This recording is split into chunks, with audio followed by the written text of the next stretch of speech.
Now here you see the typical landscape. The Cistus is the pioneer plant who comes as first before all the herbs to re-establish the land.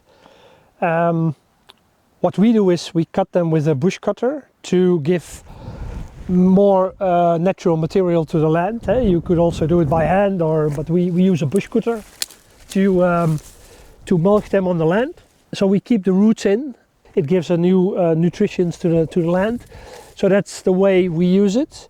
But the common practice here, because it's too much work, the common practice is that you use a bulldozer with a disc arrow behind it, and then you go through, and then your Cistus is also gone.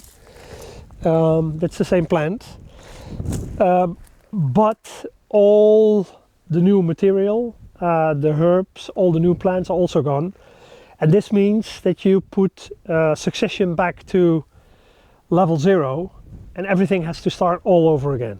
But this is the common practice because, yeah, it's faster to execute, but it's horrifying to see.